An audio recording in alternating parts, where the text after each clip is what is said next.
Siberkreasi Talks. Siberkreasi Talks.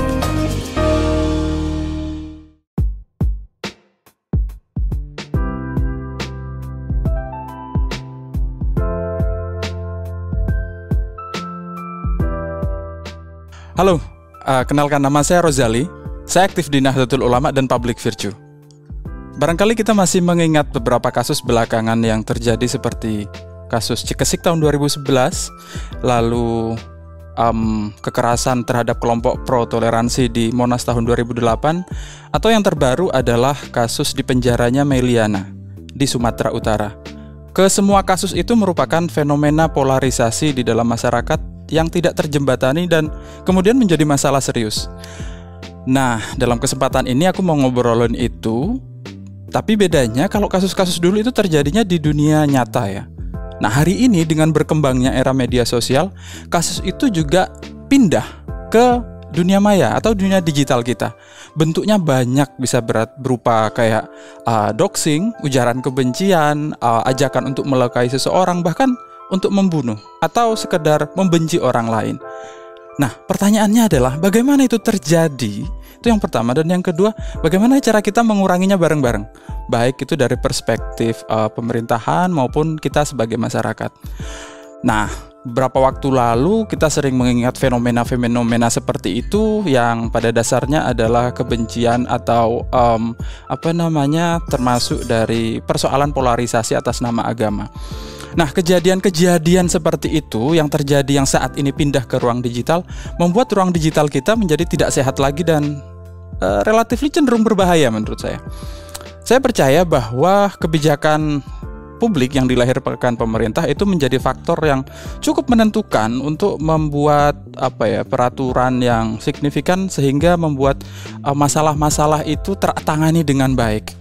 Nah, ini tentu menjadi pertimbangan atau menjadi PR yang besar bagi pemerintah, mengingat 61% dari populasi Indonesia saat ini menggunakan internet. Anda bisa membayangkan dong betapa banyaknya orang, ada 170-an juta orang yang mengakses internet setiap hari dan melakukan komunikasi di situ. Kebayang bagaimana pemerintah untuk mengatur itu semua, ya kan? Nah, ini pasti berat, terutama bagi yang secara langsung berhubungan dengan internet seperti Kominfo misalnya atau Siber Polri. Dan saya yakin juga sudah sangat lama hal itu dipikirkan dan bagaimana merumuskan agar konflik-konflik keagamaan seperti itu tidak terjadi lagi di masa depan. Namun dalam kesempatan ini izinkan saya untuk menawarkan solusi singkat dalam yang bisa kita lakukan bersama. Ada dua hal yang perlu diadres menurut saya. Yang pertama adalah kita harus memastikan bahwa akun yang berada di dunia digital itu, di platform digital itu integrated dengan kehidupan kita di dunia nyata. Karena kadang-kadang orang melakukan aktivitas yang berlebihan karena merasa tidak punya konsekuensi di dunia nyatanya. Jadi apapun yang dilakukan di dunia maya, dia merasa itu kehidupan yang lain kok. Jadi kita harus memastikan agar kehidupan di dunia digitalnya itu terintegrasi dengan kehidupan di dunia nyatanya. Caranya diantaranya adalah misalnya dengan mewajibkan mengintegrasikan akun media sosial kita dengan identitas resmi. Itu kesannya memang agak berlebihan, tapi sejauh ini saya rasa itu diperlukan. Tantangannya memang kita harus meregistrasi itu agar terintegrasi itu tadi. Tapi memang tantangannya adalah keamanan data kita yang kita setorkan ke platform media sosial itu. Hal ini mengingat kita juga belum punya undang-undang perlindungan data pribadi ya, untuk memastikan data yang kita setorkan itu tidak diapa-apain atau tidak digunakan untuk kejahatan misalnya. Jadi di dalam hal ini perlu sekali sepertinya agar perlu kebijaksanaan bersama untuk menyelesaikan persoalan ini. Nah, itu yang pertama. Yang kedua, dalam konteks yang lebih luas, di luar sana terhadap banyak sekali akun-akun yang sengaja dibuat dan sama sekali tidak terintegrasi dengan kehidupan kita. Nah, yang kedua ini sengaja dibuat dalam jumlah yang sangat besar. Misalnya kita bisa mengenal akun-akun ini yang biasa mengenal dengan nama bots. Nah, akun ini lebih berbahaya dari yang pertama tadi karena jumlahnya yang sangat besar dan terhadap akun-akun ini kita perlu membatasi semestinya perkembangannya. Sebab kelompok ini dapat memanipulasi isu tertentu, memobilisasi isu, dan dapat pula berdampak pada kehidupan masyarakat di dunia nyata.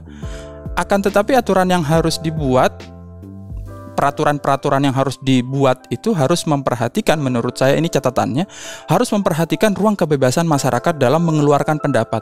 Jangan sampai aturan yang kita buat itu malah membunuh kebebasan kita dalam mengeluarkan pendapat kita sebagai kelompok civil society.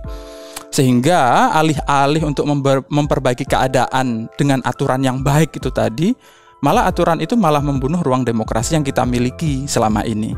Umpamanya begini, ini perumpamaan yang cukup mengena lah ya menurut saya. Jangan karena kita benci pada seekor tikus yang ada di dalam rumah, lantas kita membakar rumahnya. Nah, maka kebijakan yang harus dibuat sebaiknya harus kental dengan pertimbangan etik, tidak semata-mata salah dan benar. Yang terakhir, kalau itu tadi mengenai policy, yang terakhir adalah kita perlu menciptakan ruang pertemuan. Ini untuk kelompok-kelompok masyarakat yang berbeda, antara kelompok yang muslim, non-muslim, aliran keagamaan di dalamnya. Nah, caranya bisa dengan interfaith dialog, intercommunity dialog, untuk mengetahui satu sama lain. Tujuannya membangun rasa sayang dan kasih antara kelompok masyarakat, terutama dalam hal ini umat beragama.